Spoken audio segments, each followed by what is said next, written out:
Hi, I'm Evan Gluck, and I run New York Guitar Repair in New York, in New York City on the Upper West Side. And I've been actually working out of my home for the last 13 years. And if you decide to do that, and you decide to have a shop that is not in a designated work area, I seem to have figured out a really great way to do it, just sort of improvising with different things. So for example, this bench was a chest of drawers that my wife had in her bedroom. And then one night on Passover, we had the whole family over, and I saw this tabletop that had two pieces in like leaves out in the trash. So I said, excuse myself from the table, and ran out and got these things, and then I put it on a couple of risers so that it gave me a little more lift, a wider surface, and it gave me another shelf. So like if I need to, say, take a truss rod tool out, it's right here. It puts it up at a right height. It's rock solid. I could drill into it if I want to. So this has been working. And then I have this Vise here that I do most of my work on. It's a StewMac ShopStand. And this guy is one of the little rock and roller neck rests that I put some leather on because I was going to use it like really as my main support. So I just, nailed some leather in here. And what it lets me do is put it in here, angle it sort of as if it was on the floor, but angle it at any level and also any height, because I can sink it, I can raise it, I can do whatever I want with it. And for a long time I had sandbags on it. Since I can't actually nail this thing to the floor because essentially it'll just pull up the hardwood floors, and it's New York, so 100,000 rats will jump out.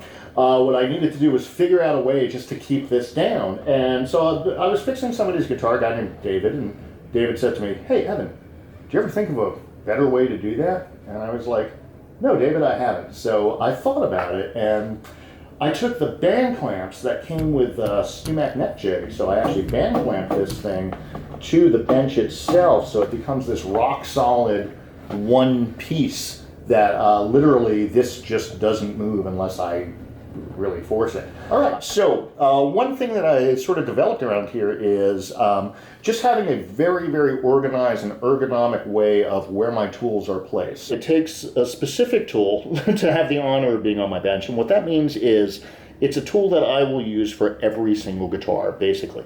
So unless it's a Steinberger, I'm going to use this peg winder. So this gets to stay on the bench. If it's got a bone nut, I'm going to polish it with this. So this gets to stay on the bench.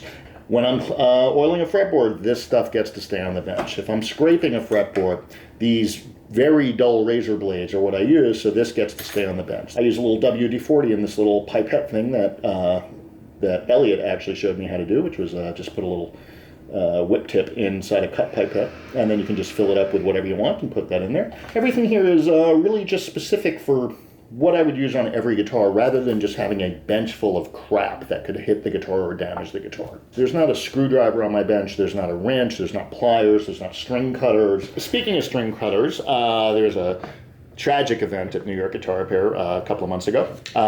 This string cutter cut the strings off of probably 17,700 guitars since I opened.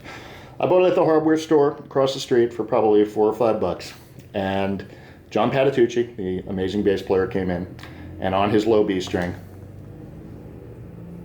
it stopped being a functional tool. So the next day, I ordered this, which is the StewMac version of this. And this thing is so much better than this thing ever was. I wished Patitucci had come in earlier, because I love this thing to death. This is great. So while I'm emotionally attached to this thing, I'm glad it's dead.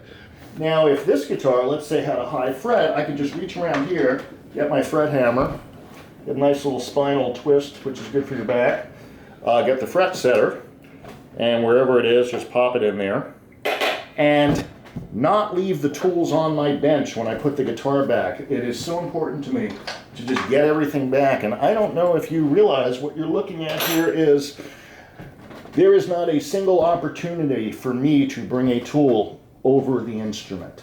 I am never in the position where I'm going to drop a tool on the guitar because all of my tools are behind me. If I have a high nut, the B string, I can just go in here and do it. This I would stand for, but go like that. Put the nut file back.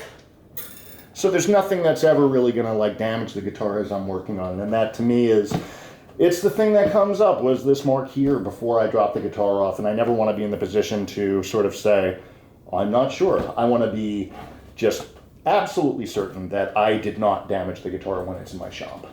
You know, this is called trade secret, so I figured that if I was going to show people something that I do that I don't think anyone else does, I think this would be it. And it's something that you do every single day, so you might as well make that fancy. I could do the most amazing repair in front of somebody, and when I do this, this is the only thing that makes them go, wow. So here we go. I'm going to change the string. I'm doing it plugged in because it will sound like Bugs Bunny cartoon when I tune this up. Here's the way I do it. I use a drill to keep repetitive stress injury down. And then rather than using a string cutter, what I do is, hear how the pitch dropped? Is I just break it off like that. So what that does is, first off, it creates this massively smooth thing that like literally a baby could suck on and not get hurt. It looks awesome, but it also solidifies the windings around the post, because you could hear that drop in pitch when I actually just wiggled it back and forth, and it was the windings just collapsing on themselves. So what I'm thinking is, I just want to, you know, thanks for being here so I can share this stuff, but what I really want to say is that I've been doing this for years, and I do this for a living, and I do this professionally, and to actually have StewMac come in here to my shop in New York and film me, and if you look around this place, I could not do this without you guys, so I am just so honored that you are here, so thank you so much.